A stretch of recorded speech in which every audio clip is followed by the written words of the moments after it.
Hello guys and welcome back to the channel. So in today's video we're going to talk about what happened with this inflation report, and Palantir plunged almost 9% to its lowest point, and since it's on the way up. It's been an interesting day and I wanted to talk to you guys about it. Basically yesterday I was sitting in a board meeting for my real estate company and I couldn't really pay attention to the market and I couldn't shoot any videos.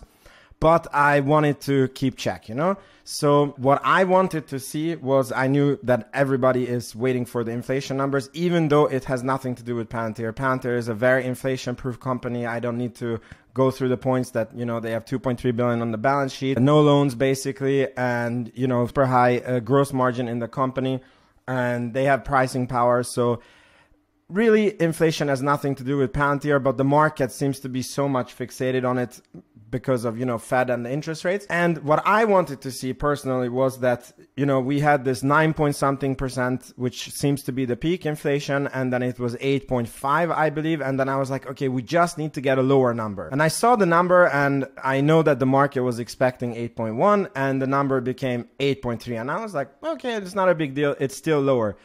But the reaction of the market, oh my God. I was sitting in this meeting and I was just looking at my portfolio. And, it's one of those days when, like, on the Interactive Brokers portfolio, it's like you can look at TradingView, which is this software that I use. And then if you log into Interactive Brokers, it shows like how much your portfolio has fallen in a single day. And yesterday I did not want to open. I was like, oh, I don't want to see this. And I was thinking, how does Palantir, because the inflation was a 0.2% higher than expected, how does Palantir deserve to lose almost 9% of its market value? And I was just thinking, and I'm like, this must be crazy. I mean, some companies I understand that they go down because, you have, for example, Apple, that is very much a value play and it's very affected by, the interest rates and yeah. So I get some logic in that. But Palantir, oh my God. And I just kept reminding myself that, okay, for the market, in my opinion, to go lower than it was. I said this in a previous video also, and I'm going to say it again. I think we need like the aliens visiting us or something very, very drastic, like China attacking Taiwan or something like this.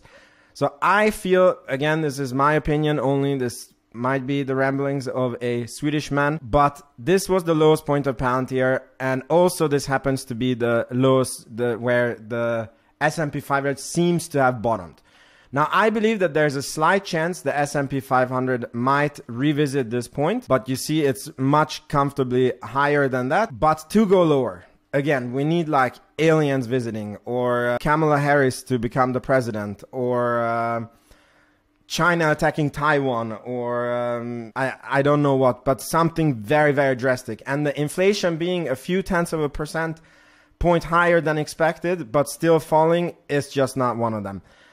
So I want to remind everyone that is watching, again, this is just my opinion, and what I'm going to do is, if you're a true believer in Palantir, then the best thing that can happen to you is that the price hovers around this range and you just load the boat every month at this price, because at one point fundamentals are going to start to matter, and people are going to see what Palantir really is. By the way, I'm doing a video on the latest Alex Karp interview.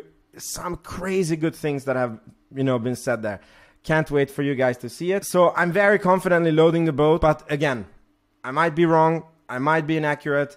And I know that this period is painful, especially if you are someone who started buying Palantir in the 20s. But just think how good your average dollar cost average becomes when you start buying quantity at this level. I hope that makes you feel better. Let me know what you think is going to happen and what do you do in this. My message to you is stay calm, diamond hand, and sorry, I don't have a message to you. This is not investment advice. Strictly my opinion, and this is what I'm doing, and I like sharing that with you. So thank you, and see you in the next video, and stay strong, stay foolish. See you in the next video.